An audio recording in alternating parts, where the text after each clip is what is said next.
श्रोते हो नमस्कार. आजच्या मन की बातवर आधारित वृत्तविशेष या कार्यक्रमामध्ये आपलं स्वागत. श्रोते हो, आगामी रविवारच्या प्रजासत्ताक दिनानिमित्त देशवासियांना अग्रिम शुभेच्छा देऊन प्रधानमंत्री नरेंद्र मोदी यांनी वर्ष 2025च्या पहिल्या मन की बातचा प्रारंभ केला. श्रद्धेचं पर्व असलेल्या महाकुंभ मेळ्याविषयी त्यांनी मनोगत व्यक्त केलं. त्याचबरोबर अंतराळ क्षेत्रात भारतीय शास्त्रज्ञांनी केलेल्या कामगिरीचं कौतुक केलं. मन की बातच्या या भागाचं वैशिष्ट्य म्हणजे त्यांनी काही महान नेत्यांच्या मूळ आवाजातली उद्धरणे ऐकवली. यंदाच्या प्रजासत्ताक दिनी भारतीय राज्यघटनेच्या प्रत्यक्ष अंमलबजावणीला 75 वर्ष होत आहेत. याविषयी प्रधानमंत्री नरेंद्र मोदी यांचं मनोगत त्यांच्याच शब्दात ऐकूया. इस बार का गणतंत्र दिवस बहुत विशेष है. ये भारतीय गणतंत्र की 75वीं वर्षगांठ है. इस वर्ष संविधान लागू होने के 75 साल हो रहे हैं. मैं संविधान सभा के उन सभी महान व्यक्तित्वों को नमन करता हूं जिन्होंने हमें हमारा पवित्र संविधान दिया. संविधान सभा के दौरान अनेक विषयों पर लंबी लंबी चर्चाएं हुई. वो चर्चाएं संविधान सभा के सदस्यों के विचार, उनकी वाणी हमारी बहुत बड़ी धरोहर है. आज मन की बात में मेरा प्रयास है कि आपको कुछ महान नेताओं की ओरिजिनल आवाज सुनाऊं. साथियों, जब संविधान सभा ने अपना काम शुरू किया तो बाबा साहब आम्बेडकर ने परस्पर सहयोग को लेकर एक बहुत महत्वपूर्ण बात कही थी. उनका ये संबोधन इंग्लिश में है. मैं उसका एक अंश आपको सुनाता हूं. So far as the ultimate goal is concerned, I think none of us need have any apprehensions.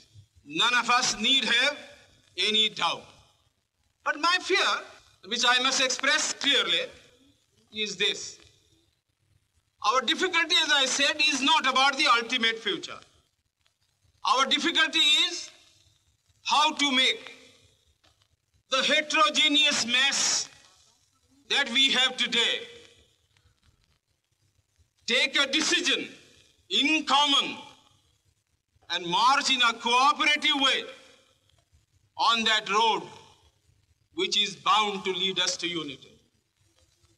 Our difficulty is not with regard to the ultimate. Our difficulty is with regard to the beginning.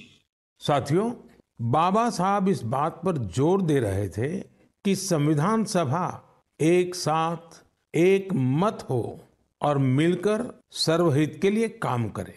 मैं आपको संविधान सभा की एक और audio clip सुनाता हूं. ये ऑडियो डॉक्टर राजेंद्र प्रसाद जी का है, जो हमारी संविधान सभा के प्रमुख थे. आइए डॉक्टर राजेंद्र प्रसाद जी को सुनते हैं. हमारा इतिहास बताता है और हमारी संस्कृति सिखाती है कि हम शांति प्रिय हैं और रहें. हमारा साम्राज्य, हमारी फतेह दूसरे तरह की रही है. हमने दूसरों को जंजीरों से, चाहे वो लोहे की हो या सोने की, कभी नहीं बांधने की कोशिश की. हमने दूसरों को अपने साथ लोहे के जंजीर से भी ज्यादा मजबूत मगर सुंदर और सुखद रेशम के धागे से बांध रखा है. और वो बंधन धर्म का है, संस्कृति का है, ज्ञान का है. हम अब भी उसी रास्ते पर चलते रहेंगे और हमारी एक ही इच्छा और अभिलाषा है. वो अभिलाषा ये है कि हम संसार में सुख और शांति कायम करने में मदद पहुंचा सकें और संसार के हाथों में सत्य और अहिंसा वो अचूक हथियार दे सकें जिसने हमें आज आज़ादी तक पहुंचाया है. हमारी जिंदगी और संस्कृति में कुछ ऐसा है जिसने हमें समय के थपेड़ों के बावजूद जिंदा रहने की शक्ति दी है. अगर हम अपने आदर्शों को सामने रखे रहेंगे तो हम संसार की बड़ी सेवा कर पाएंगे. साथियों, डॉक्टर राजेंद्र प्रसाद जी ने मानवीय मूल्यों के प्रति देश की प्रतिबद्धता की बात कही थी. अब मैं आपको डॉक्टर श्यामा प्रसाद मुखर्जी की आवाज सुनाता हूं. उन्होंने अवसरों की समानता का विषय उठाया. डॉक्टर श्यामा प्रसाद मुखर्जी ने कहा था, I hope, sir, that we shall go ahead with our work in spite of all difficulties and thereby help to create that great India, which will be the motherland of not this community or that, not this class of it, but of every person, man, woman and child inhabiting in this great land irrespective of race, caste, creed, or community, everyone to have an equal opportunity so that he or she can develop himself and herself according to the best talent and serve the great common motherland of their. साथियों, मुझे उम्मीद है आपको भी संविधान सभा की debate से ये ओरिजिनल ऑडियो सुनकर अच्छा लगा होगा। हम देशवासी को इन विचारों से प्रेरणा लेकर ऐसे भारत के निर्माण के लिए काम करना है जिस पर हमारे संविधान निर्माताओं को भी गर्व हो। श्रोते हो, प्रयागराज इथं सध्या महाकुंभ मेळावा सुरू आहे। साधू संत यांच्याबरोबर देश-विदेशातील लाखो लोक कुंभमेळ्याच्या पर्वकाळामध्ये स्नान, दान, तप, साधना कार्य करीत आहेत। तर कुंभमेळ्याला येणाऱ्या भाविकांच्या सेवेसाठी लाखो लोक कार्यरत आहेत। कुंभमेळा असो अथवा गोदातटी होणारा सिंहस्थ किंवा कावेरी नदी किनारी होणारे पुष्करम, अशा विविध श्रद्धा सोहळ्यांविषयी प्रधानमंत्री नरेंद्र मोदी म्हणाले, प्रयागराज में महाकुंभ का श्री गणेश हो चुका है। चिरस्मरणीय जन सैलाब, अकल्पनीय दृश्य और समता समरसता का असाधारण संगम। इस बार कुंभ में कई दिव्य योग भी बन रहे हैं। कुंभ का ये उत्सव विविधता में एकता का उत्सव मनाता है। संगम की रेती पर पूरे भारत के, पूरे विश्व के लोग जुड़ते हैं। हजारों वर्षों से चली आ रही इस परंपरा में कहीं भी कोई भेदभाव नहीं, जातिवाद नहीं। इसमें भारत के दक्षिण से लोग आते हैं, भारत के पूर्व और पश्चिम से लोग आते हैं। कुंभ में गरीब अमीर सब एक हो जाते हैं। सब लोग संगम में डुबकी लगाते हैं, एक साथ भंडारों में भोजन करते हैं, प्रसाद लेते हैं। तभी तो कुंभ एकता का महाकुंभ है। कुंभ का आयोजन हमें ये भी बताता है कि कैसे हमारी परंपराएं पूरे भारत को एक सूत्र में बांधती हैं। उत्तर से दक्षिण तक मान्यताओं को मानने के तरीके एक जैसे ही है। एक तरफ प्रयागराज, उज्जैन, नासिक और हरिद्वार में कुंभ का आयोजन होता है, वैसे ही दक्षिण भूभाग में गोदावरी, कृष्णा, नर्मदा और कावेरी नदी के तटों पर पुष्करम होते हैं। ये दोनों ही पर्व हमारी पवित्र नदियों से, उनकी मान्यताओं से जुड़े हुए हैं। इसी तरह कुंभकोणम से तिरुक्कड़ियूर, कुड़वासल से तिरुचेरै अनेक ऐसे मंदिर हैं जिनकी परंपराएं कुंभ से जुड़ी हुई हैं। साथियों, इस बार आप सब ने देखा होगा कि कुंभ में युवाओं की भागीदारी बहुत व्यापक रूप में नजर आती है। और ये भी सच है कि जब युवा पीढ़ी अपनी सभ्यता के साथ गर्व के साथ जुड़ जाती है तो उसकी जड़ें और मजबूत होती हैं और तब उसका स्वर्णिम भविष्य भी सुनिश्चित हो जाता है। हम इस बार कुंभ के डिजिटल फुटप्रिंट्स भी इतने बड़े स्केल पर देख रहे हैं। कुंभ की ये वैश्विक लोकप्रियता हर भारतीय के लिए गर्व की बात है। श्रोते हो, भारतानं अंतराळ क्षेत्रात केलेल्या विक्रमाची नोंद आता अवघ्या विश्वाकडून घेतली जात आहे। या क्षेत्रात स्टार्टअप्सही भरारी घेत आहेत। वर्षाच्या प्रारंभीच अंतराळ क्षेत्रात देशवासियांनी केलेल्या कामगिरीचं कौतुक प्रधानमंत्र्यांनी केलं।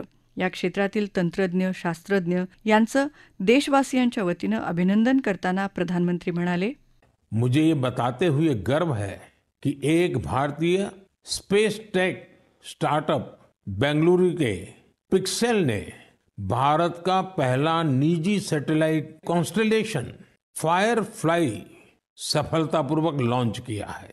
यह सैटेलाइट कॉन्स्टेलेशन दुनिया का सबसे high resolution hyper spectral satellite constellation है।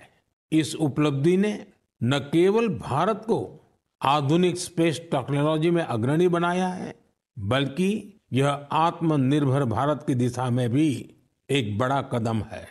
ये सफलता हमारे निजी स्पेस सेक्टर की बढ़ती ताकत और इनोवेशन का प्रतीक है। मैं इस उपलब्धि के लिए पिक्सेल की टीम, इसरो और इन स्पेस को पूरे देश की ओर से बधाई देता हूं। साथियों, कुछ दिन पहले हमारे वैज्ञानिकों ने स्पेस सेक्टर में ही एक और बड़ी उपलब्धि हासिल की। हमारे साइंटिस्ट ने सैटेलाइट्स की स्पेस डॉकिंग कराई है। जब अंतरिक्ष में दो स्पेस क्राफ्ट कनेक्ट किए जाते हैं तो इस प्रक्रिया को स्पेस डॉकिंग कहते हैं। यह तकनीक अंतरिक्ष में स्पेस स्टेशन तक सप्लाई भेजने और क्रू मिशन के लिए अहम है। भारत ऐसा चौथा देश बना है जिसने ये सफलता हासिल की है।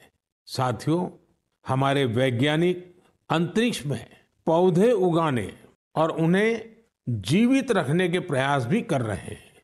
इसके लिए इसरो के वैज्ञानिकों ने लोबिया के बीज को चुना। 30 दिसंबर को भेजे गए ये बीज अंतरिक्ष में ही अंकुरित हुए। ये एक बेहद प्रेरणादायक प्रयोग है जो भविष्य में स्पेस में सब्जियों उगाने का रास्ता खोलेगा। ये दिखाता है कि हमारे वैज्ञानिक कितनी दूर की सोच के साथ काम कर रहे हैं। साथियों, मैं आपको एक और प्रेरणादायक पहल के बारे में बताना चाहता हूँ। IIT मद्रास का एक्सटेम केंद्र अंतरिक्ष में मैन्युफैक्चरिंग के लिए नई तकनीकों पर काम कर रहा है। ये केंद्र अंतरिक्ष में 3D printed buildings, metal forms और ऑप्टिकल फाइबर जैसे तकनीकों पर रिसर्च कर रहा है। ये सेंटर बिना पानी के कंक्रीट निर्माण जैसी क्रांतिकारी विधियों को भी विकसित कर रहा है। एक्सटेम की ये रिसर्च भारत के गगनयान मिशन और भविष्य के स्पेस स्टेशन को मजबूती देगी। इससे मैन्युफैक्चरिंग में आधुनिक टेक्नोलॉजी के भी नए रास्ते खुलेंगे। साथियों, ये सभी उपलब्धियां इस बात का प्रमाण है कि भारत के वैज्ञानिक और इनोवेटर्स भविष्य की चुनौतियों का समाधान देने के लिए कितने विजनरी हैं। हमारा देश आज स्पेस टेक्नोलॉजी में नए कीर्तिमान स्थापित कर रहा है। मैं भारत के वैज्ञानिकों, इनोवेटर्स और युवा उद्यमियों को पूरे देश की ओर से शुभकामनाएं देता हूं। श्रोते हो, माणूस आणि प्राणी, पशुपक्षी यांच्यामध्ये प्रेमाची, स्पर्शाची भाषा बोलली जाते। याची उदाहरणं आज प्रधानमंत्र्यांनी दिली। तसंच स्वामी विवेकानंद जयंतीनिमित्त अलीकडेच झालेल्या विकसित भारत युवा नेतृत्व संवादाविषयीचा अनुभव श्रोत्यांना सांगितला।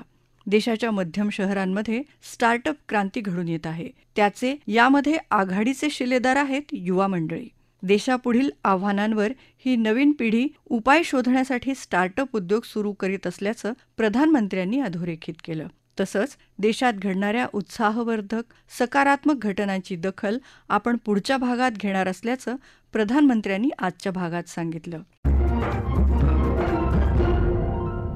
श्रोते हो, आपला वृत्तविशेष हा कार्यक्रम आपण न्यूज ऑन AIR या ॲपवरही लाईव्ह ऐकू शकता। यासोबतच आमच्या मुंबई एअर न्यूज या YouTube वाहिनीवर कार्यक्रमाचं ध्वनिमुद्रण आपल्याला कधीही ऐकता येईल। याबरोबरच आजचा वृत्तविशेष हा कार्यक्रम संपला। हा कार्यक्रम आकाशवाणी मुंबईच्या प्रादेशिक वृत्त विभागानं सादर केला। संपादक आणि सादरकर्त्या भावना गोखले, निर्मिती सहाय्य भारती गांधी, लेखन आणि समन्वय सुवर्णा बेडेकर आणि निवेदन श्रद्धा मुखेडकर।